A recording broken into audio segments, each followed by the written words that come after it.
Good afternoon. This is Larry Olson with Olson Engineering and Olson Instruments in Wheat Ridge, Colorado. It's my pleasure today to speak to you about non-destructive evaluation for condition assessment of concrete dams. I'd like to acknowledge my co-author, Lindsay Hazelwood, who's a project geologist with us, who's also involved in these projects, located in our Rockville, Maryland branch office.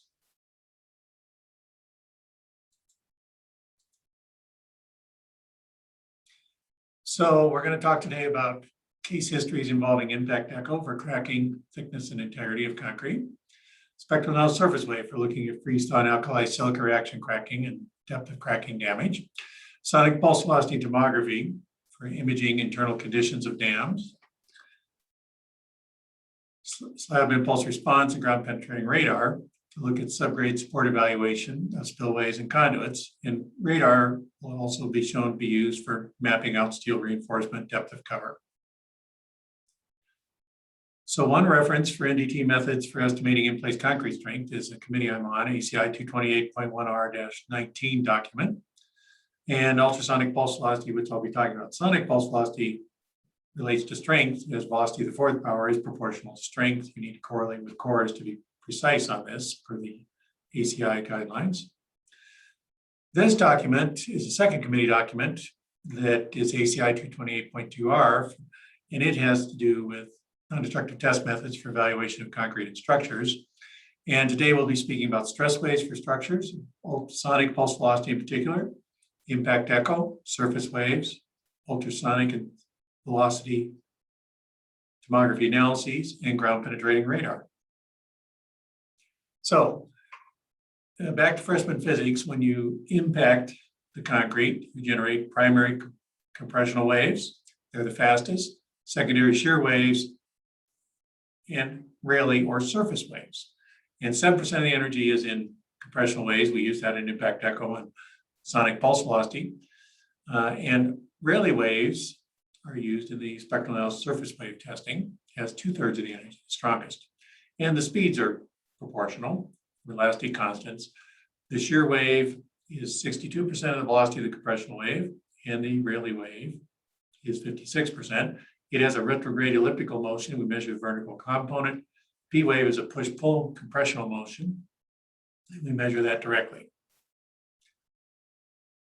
So the impact echo test, there's an ASTM standard for it, and it's for concrete thickness and integrity, and also referred to in the ACI document. You can get a full thickness echo, a resonant echo going back and forth, or an echo from a parallel to subparallel to the test surface crack or planar void. In the time domain, they're not always so obvious, but by going to frequency domain, it is a resonance test. You can see the resonant echo. And the depth of that echo is equal to a shape factor, which is 0.96 for a slab or wall shape. It's a lower factor for beam and column shapes because they have multiple resonances. And you get the thickness echo depth as a function of the factor times the velocity of the compressional wave divided by twice the frequency of the resonance. That would be a resonant peak. So this is a test head we developed with a solenoid and a displacement transducer. You can see from approximately 3 to 18 inches deep. You can use a hammer, like a small ball peen hammer to larger 2-pound ball peen hammers to see deeper out to about 6 feet. And we have a waterproof version for underwater testing of concrete using a diver. Here's an example result of sound concrete for 12-inch thick concrete. There's the time domain data, at least a couple of impacts. Those are averaged and produce the spectral displacement spectra that shows an echo peak at 6,250 hertz. And for a typical IE velocity of 12,500 feet per second, this corresponds to a 12-inch, 1-foot thick echo. So by comparison, here's a result when there's a shallow delamination. This is a delamination. If you chain drag it or sounded it with a hammer, you would hear it audibly. It's actually a flexural resonance of that loose piece of concrete. And that results in a ringing low frequency result in the time domain of the impact echo test that produces a very high amplitude flexural resonance peak, not a thickness echo. Predicts 128 inches, it isn't, but it shows the shallow resonance. You can typically hear these and detect these in this type of response for 3 inches depth or less. So surface waves is again an impact to the concrete, but you're measuring how fast the surface wave travels between two receivers that are spaced a distance apart, and allows the measurement of velocity versus depth into the concrete, which relates to cracking damage, freeze-thaw damage, strength of concrete. Again, a one-sided access test like impact echo. So our sister company, Olson Instruments, has developed these Freedom Data PC or an NDE 360 to record impact echo, surface waves, pulse velocity, and slab impulse response data, and other methods. As well as this is showing the SASW equipment with the bar, those spacings between those two receivers can go from 6 centimeters to 80 centimeters with the extension. And a couple of accelerometers can be used for variable spacings that are even greater than that to see deeper. Here's an example result. In the time domain, you have a very large spike. That energy occurring after the initial compressional wave is the surface wave energy. There's two, and you look at the phase difference of travel from the first receiver, which sees the wave first, and the second receiver. Doing it simply in time is not accurate enough. Professor Ken Stokey came up with a spectral analysis surface wave method, my former advisor at the University of Texas at Austin.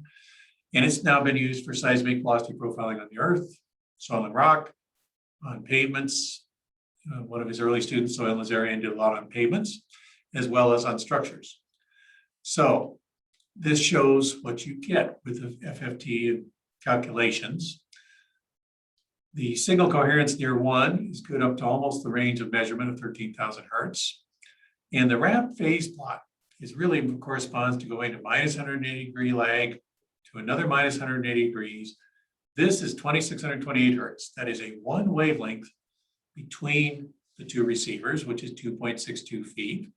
You multiply that, if you remember freshman physics, you might, times 2628 hertz gives you a velocity of 6,900 feet per second.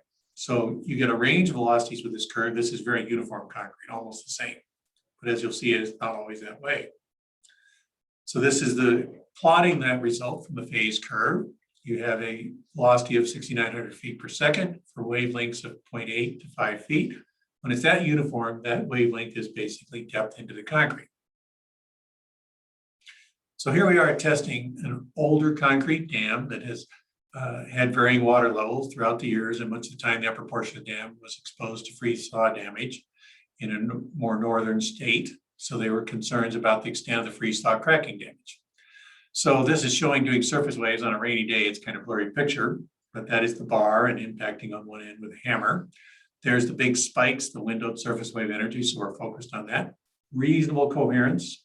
You can see the phase plot, reasonable data, and that becomes from 2 inches up to about 18 inches at this location, a velocity of plus or minus 8,000 feet per second, which is indicative of good quality structural concrete with no cracking damage.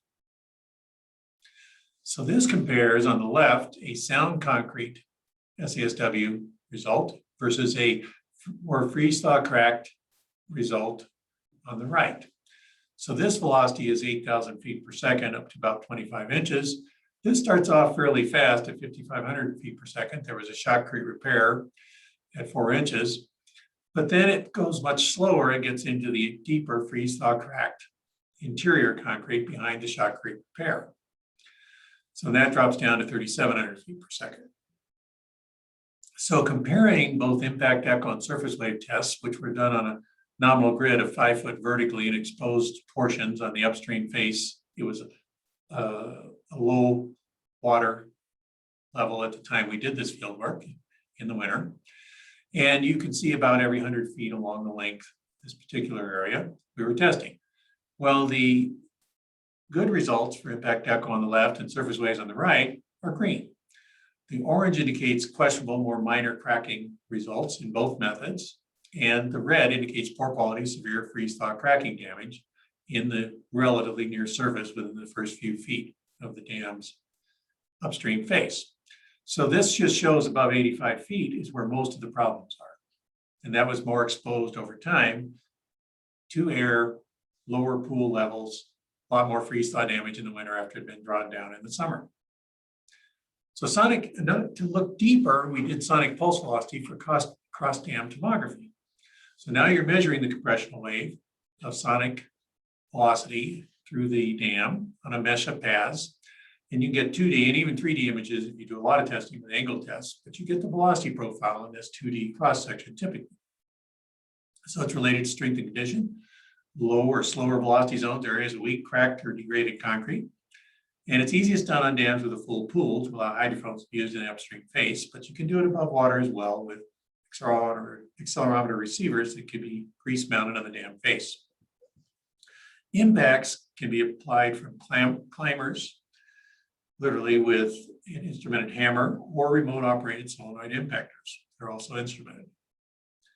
So here's a sonic pulse velocity test. When it gets thicker than 6 feet, you want to do sonic pulse velocity because ultrasonic pulse velocity is low, high frequency, but low energy transducers, and the sonic is a much greater impact energy source.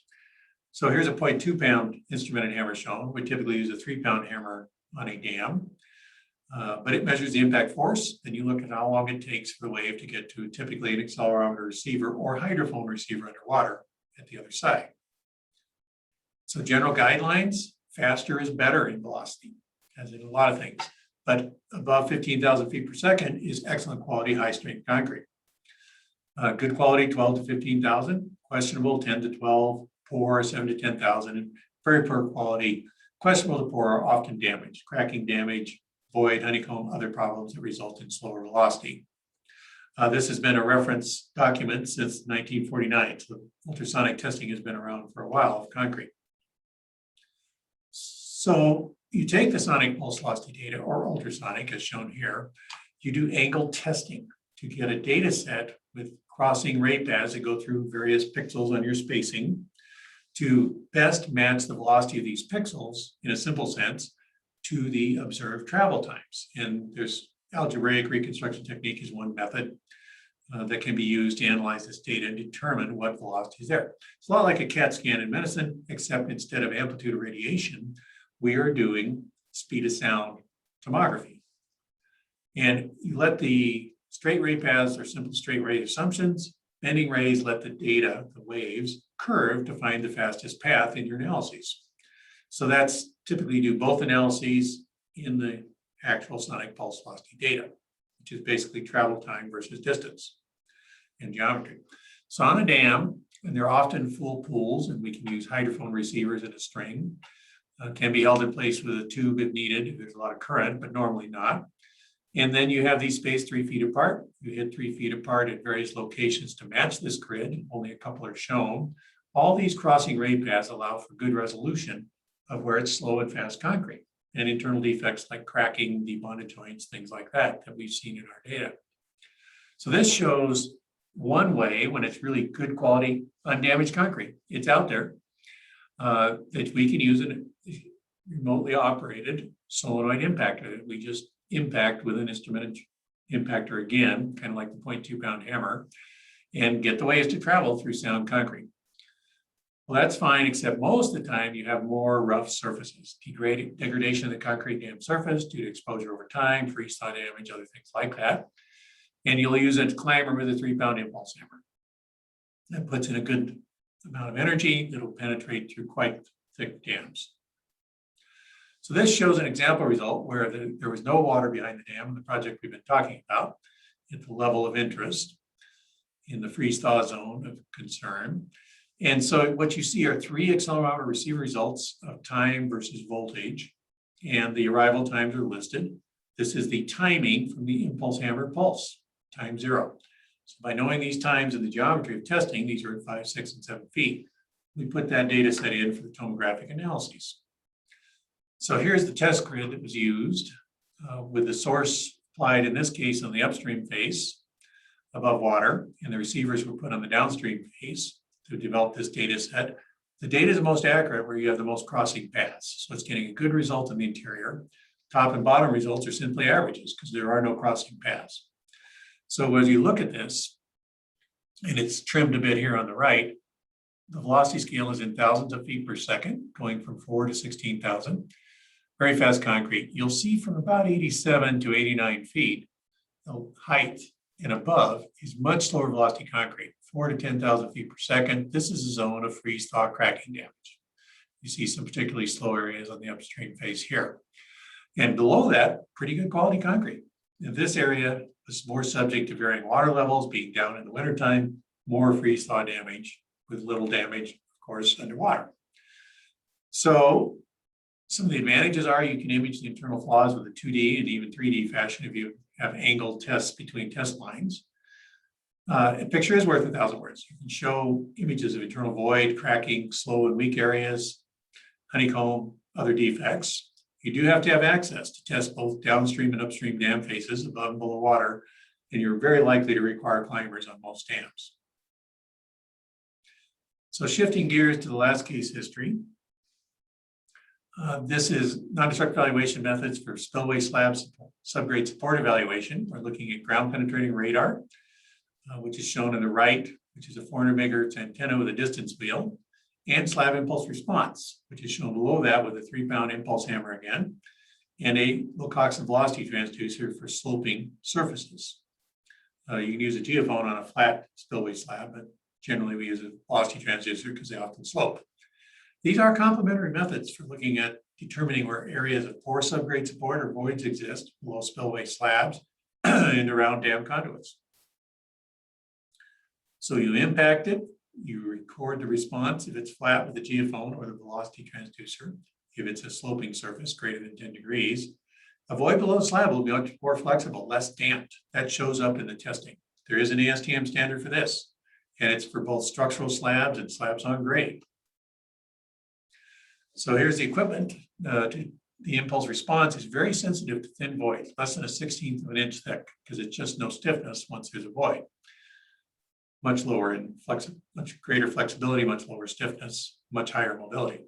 So this shows the orange geophone, instrument impulse hammer, and the Wilcoxon silver velocity transducer. Typically, the ASTM standard says up to 24 inches thick. As you get thicker than 18 inches, you're often dominated by the thickness of slab, but we have done it up to 24 inches thick. Do 3 impacts, record the data on the instrument PC. So this project was at 10,000 feet in the mountains of Colorado. You can get a picture of it there going down. There's the spillway going down to the pool below it. 7 to 14 inch thick, it varied. We got the variation of the thickness from the GPR data. You can also get it from impact echo testing. We have some scanning technologies for bridge decks and for structures that can make that faster, more like radar. But nonetheless, it was about 150 feet by 52 feet wide at the top, tapering to 32 feet wide at the bottom. They were concerned because there was water seepage at the joints, concrete spalling. Some hammer soundings showed it was hollow. They did some limited drilling with small holes and found subgrade void. So they decided to do an investigation. So on the slab IR side of things, we did a 4 by 4 foot grid for 428 test points with 3 hammer impacts and responses averaged for each point. 2-person team, we started from basically the top of the reservoir and went to the bottom of the reservoir.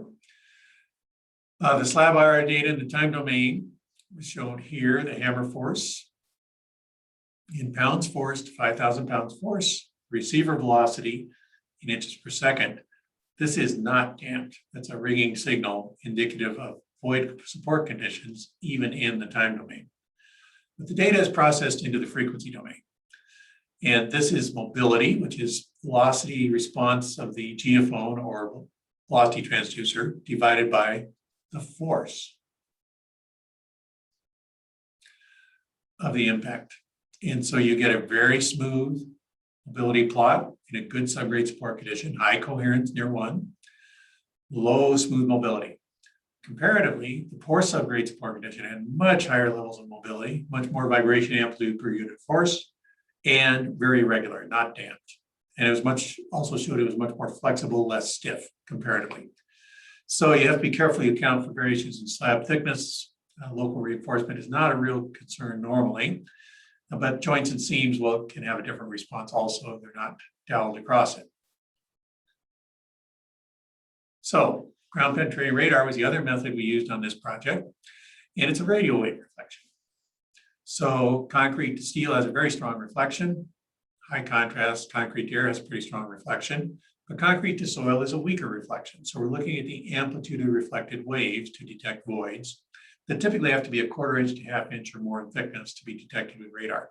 You can look at the reflection coefficient how much would be reflected as a function of the dielectric constant of the upper material minus the lower material, void or air, in other words, or soil, divided by the sum of the two, all to the square roots of each, to calculate a reflection coefficient, what you'd expect to see. You can also see the rebar. This weaker signal and less clear reflection from a rebar is due to corrosion. The chlorides and byproducts of rust affect the signal versus the clear results, which also gives you depth of cover and spacing about 1 foot in this case of the rebar. Dielectric constants vary for materials. They're listed here. Typically, we've seen concrete around 6 to 8. It can be greater than 8 if it's very moist, as spillways often are. You can calibrate on site from known thicknesses and known depth to rebar, as well as you can calibrate impact echo based on known concrete thicknesses. So here we are backing our way down. The lines were spaced 4 feet apart. We did the upper spillway first and the lower spillway second, broke it into 2 sections, and 4 feet apart on these test lines. We wore felt bottom shoes because it was somewhat slippery, but we didn't have any incidents and it was carefully done. So here are the GPR example results. From 70 to 105 feet, this scan shows the depth of rebar varies from about, say 4 inches of cover to approaching 9 inches. But there's very strong, colorful, high amplitude reflectors are indicative of concrete slab over void versus the lower amplitude reflectors without color, the lighter color, the blues versus the bright oranges and reds. That's concrete over soil. The reflection coefficient difference between a void was 52% reflected over void and air void versus about 22% reflected over this particular soil and rock. So knowing that, we plotted everything up. The GPR data is shown in the 2 sections here on the left. Those high energy areas are showing the reflection strongly. The high mobilities are in the blues. And we cored it and found thicknesses ranging from 1/2 inch to 4.5 inches and plotted that out, compared the two, and they agreed there was higher mobility and more strong void reflections in the radar. Did some video borescope ground truthing, showed it very well. Excellent correlation between thin to thick subgrade voids found in the core holes that correlated with the results. You can see the core hole results from 1/2 inch to 4.5 inches in these circles here. And the larger circles show the deeper, thicker voids. So in conclusion, we talked about stress wave methods for material integrity and deterioration of concrete, masonry, and steel. You can do anchor bolts, integrity and length with ultrasonic pulse echo and impact echo, and GPR and impulse response for steel mapping and spillway conduit subgrade support. And we did not talk about infrared tomography, but you can back about the lamination for that. Thank you very much for your time and attention. I appreciate it. USSD invited me to give this talk, and all of you attending, if there's any questions, feel free to email them to me as shown. Have a good day.